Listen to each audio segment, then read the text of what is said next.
오늘 우리에게 주신 하나님의 말씀은 전번 주에 이어서 요한복음 20장 24절부터 29절까지 24절부터 29절까지 교독하고 마지막 절은 합독합니다. 12 제자 중에 하나로서 디두모라 불리는 도마는 예수께서 오셨을 때에 함께 있지 아니한지라. 어떤 제자들이 그에게 이르되 우리가 주를 보았노라 하니 도마가 이르되 내가 그의 손에 못자국을 보며 내 손가락을 그 못자국에 넣으며 내 손을 그 옆구리에 넣어보지 않고는 믿지 아니하겠노라 하느니라. 여드레를 지나서 제자들이 다시 집 안에 있을 때에 도마도 함께 있고 문들이 닫혀 있는데 예수께서 오사 가운데 서서 이르되 너희에게 평강이 있을지어다 하시고 도마에게 이르시되 내 손가락을 이리 내밀어 내 손을 보고 내 손을 내밀어 내 옆구리에 넣어보라. 그리하여 믿음 없는 자가 되지 말고 믿는 자가 되라. 도마가 대답하여 이르되 나의 주님이시여 나의 하나님이시니이다. 예수께서 이르시되 나를 본고로 믿느냐? 보지 못하고 믿는 자들은 복되도다 하시니라. 아멘. 오늘도 실시간 선한 요새 기도의 향연 속에 새벽을 깨우는 우리 성도님들 모두 여호와 샬롬 지키시는 하나님의 평강과 풍성한 은혜를 축복합니다. 예수님은 성금 금요일 제9시 우리 시간으로 3시에 오후 3시에 갈보리 십자가의 보혈을 다 쏟으시고 엘리 엘리 라마 사박다니 나의 하나님 어찌하여 나를 버리시나이까 절규하면서 숨을 거두셨습니다. 그리고 니고데모와 함께 아리마대 요셉이 준비한 새 무덤에 장사되었고 안식 후 첫날, 그러니까 주일날이죠. 장사된 지 사흘 만에 죽은 자 가운데서 다시 살아나셨습니다. 즉 사망 권세를 물리치시고 부활하셨습니다. 막달라 마리아는 향유를 소지하여 예수님 시신에 바르려고 새벽 미명에 무덤을 찾아갔지만 텅 빈 공간에 황망하여 울고 또 울다가 부활하신 주님을 맨 처음 만나 뵙는 영광을 얻었습니다. 그 후 엠마오로 내려가는 두 제자에게 보이셨고 안식 후 또 첫날 도마를 제외한 10 제자들 앞에 호련히 샬롬 하면서 너희에게 평강이 있을지어다 하며 부활의 영체를 나타내셨습니다. 이 일이 있은 후 오늘 본문 25절 말씀과 같이 다른 제자들이 그에게 이르되 우리가 주를 보았노라 하니 도마가 이르되 내가 그의 손에 못자국을 보며 내 손가락을 그 못자국에 넣으며 내 손을 그 옆구리에 넣어보지 않고는 믿지 아니하겠노라. 도마는 의심이 많은 자였습니다. 평소 예수님께서 수차례에 걸쳐서 내가 예루살렘에 올라가서 제사장들과 서기관들과 장로들에게 잡혀서 십자가에 달리고 제3일에 3일 만에 살아나리라고 거듭 강조하셨지만 도대체 그 일이 무슨 믿을 수가 없다는 것입니다. 어떤 일인지 도저히 납득이 안 갔다는 것이죠. 오늘날도 마치 도마처럼 의심의 영에 사로잡힌 우리 자신도 돌아와야 됩니다. 잘 믿다가도 어느 순간에 의심의 영이 붙들어가죠. 그저 그러려니 하고 지나버리는 믿음이 자꾸 얇아지는. 그래서 마치 도마처럼 의심의 영에 사로잡혀 예수님 복음을 전해도 자기는 지금 세상 재미에 푹 빠져서 때가 되면 교회에 나가겠노라고 점점 더 강팍해져가는 이유들을 볼 수 있습니다. 우리가 주를 보았노라고 증언했지만 믿지 않는 도마에 반하였어. 사도 요한은 우리가 들은 바요 눈으로 본 바요 자세히 보고 우리의 손으로 만진 바라고 증언합니다. 물론 우리가 세상의 모든 진리를 다 알고 살 수는 없지만 특히 구원의 진리만은 확실하고 분명하게, 즉 믿음의 확신을 가져야 한다는 것입니다. 내가 그의 손에 못자국을 보며 내 손을 그 옆구리에 넣어보지 않고는 믿지 아니하겠노라고 하는 도마의 심중을 헤아릴 때, 어쩌면 사람에 대한 의심은 믿지 못하는 불신을 가져오지만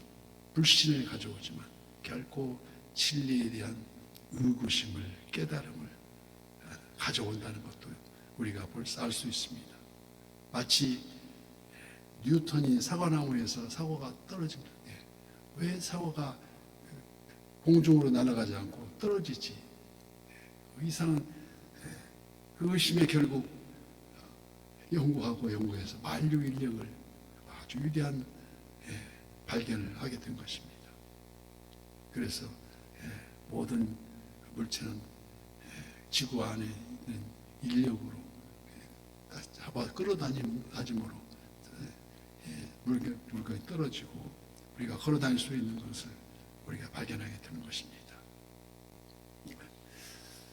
도마도 예수님의 부활이 과연 영적 환상은 아닐까, 혹은 육신이 그대로가 영화된 모습으로 나타나시는 건 아닐까 하는 의구심이 있었습니다. 그래서 26절 말씀에 8해가 지나서 제자들이 다시 집 안에 있을 때에 도마도 함께 있고 문들이 닫혀 있는데 예수께서 오사 가운데 서서 이르되 너희에게 평강이 있을지어다. 만나면 항상 평강을 묻습니다. 여호와 샬롬이죠. 예수님은 10 제자에게 나타나신 후에 8해가 지나고 있을 때, 즉 이날도 주일날입니다. 그러니까 도마와 함께한 자리에 나타나셨습니다. 예수님 부활을 하심이 주일날이었었고, 또 부활 후 처음 오심도 주일날이었었고, 도마와 함께함도 주일날, 마지막 달의 주일날이었었고, 마가의 다락방 주님이 재림도 주일이 아니겠습니까? 그래서 상상해 봅니다. 주님의 대림도 우리 주일날이 아니겠는가? 우리가 잘 신령과 진정으로 들은 예배가 되어야 될 줄 믿습니다.